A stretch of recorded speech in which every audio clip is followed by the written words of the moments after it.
बिस्मिल्लाहिर्रहमानिर्रहीम। अस्सलाम वालेकुम। यादें न्यूज़ के साथ मैं हूं रिया चौधरी। बुलेटिन में शामिल करते हैं आज की अहम खबरें। सारा इनाम कत्ल केस, मुलजिम शाहनवाज को सजाए मौत और 10 लाख रुपए का जुर्माने की सजा। सारा इनाम कत्ल केस का फैसला सेशन जज नासिर जावेद राना ने सुनाया और अदालत ने शाहनवाज की वालदा मुलजिमा समीना शाह को अदम सबूत की बिना पर बरी कर दिया।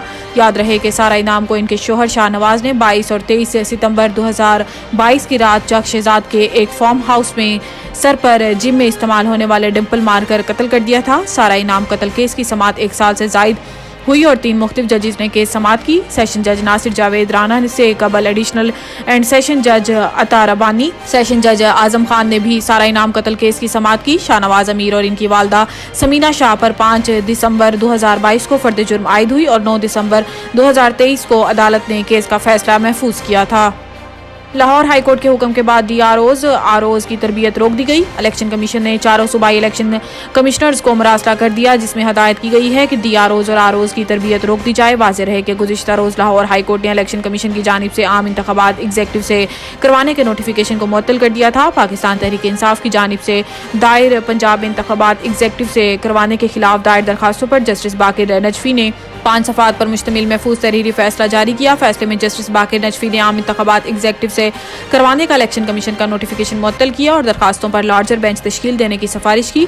इसी के साथ जस्टिस अली बाकिर नजफी ने फाइल चीफ जस्टिस को अरसाल की। लाहौर हाई कोर्ट के तहरीरी हुक्मनामे में वाज़ेह लिखा गया है कि इलेक्शन कमीशन की जानिब से ब्यूरोक्रेसी से खिदमात लेने का नोटिफिकेशन मुअत्तल किया जाता है। Shaukat Siddiqui case, supreme court की फैज़ हमीद समेत दीगर को फ्रीक बनाने के लिए 1 रोज़ों की मोहलत। चीफ जस्टिस पाकिस्तान काजी फाइज ईसा की सरबराही में सुप्रीम कोर्ट के 5 रुकनी लार्जर बेंच ने साबिक जज शौकत अजीज सदीकी की बरतरफी से मुतल्लिक केस की समाअत की।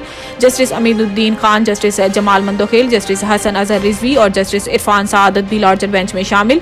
शौकत अजीज सदीकी के वकील हामिद खान ने रोस्टम पर आकर कहा है कि केस में बेंच तब्दील हो गया है। इससे पहले जस्टिस उमर अता बंदियाल बेंच में थे, जस्टिस सरदार तारिक और जस्टिस एजाजुल एहसन भी बेंच में थे। मुझे इस बेंच में भी किसी पर एतराज नहीं। चीफ जस्टिस काजी फाइज ईसा ने कहा है कि साबिक बेंच के 3 अरकान रिटायर्ड हो चुके हैं। सरकार की तरफ से कौन है जिस पर additional attorney general Javed Wains rostrum पर आ गए। सुप्रीम कोर्ट ने साबिक DGI-SI फैज हमीद समेत दीगर को केस में फ्रीक बनाने के लिए 1 रोज की मोहलत देते हुए केस की समाअत कल तक मुलतवी कर दी।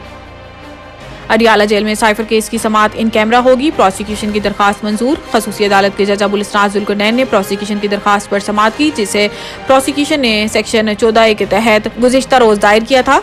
दौरान समाअत FIA के प्रोसिक्यूटर रिजवान अब्बासी ने अपने दलाइल में कहा है कि ऑफिशियल सीक्रेट एक्ट के सेक्शन 14 के तहत समाअत इन कैमरा होनी चाहिए। हालात व वाक़यात के तनाजुर में खुफिया ट्रायल का कहा गया है और साइफर सीक्रेट था तो समाअत भी इन कैमरा होनी चाहिए। रिजवान अब्बासी ने कहा है कि चार्ज फ्रेम हो चुका है, शहादत रिकॉर्ड होना है और शहादत रिकॉर्ड करते वक्त सिक्रेसी को मद्देनजर रखा जाएगा। इस पर जज ने अली बुखारी से पूछा कि आप समाअत के दौरान कहाँ थे। सबके सामने चार्ज फ्रेम हुआ था। फर्द जुर्म अदालत में पढ़कर सुनाई गई। बाद अदालत ने प्रोसिक्यूशन की इस्तदा मंजूर करते हुए साइफर केस की इन कैमरा समाअत की दरखास्त मंजूर कर ली। अदालत ने कहा है कि सिर्फ मुल्जिमान के फैमिली मेम्बरान को दौरान समाअत कमरे अदालत में रसाई दी जाएगी। अब तक के लिए इतना ही। देखते रहिए यादें न्यूज़।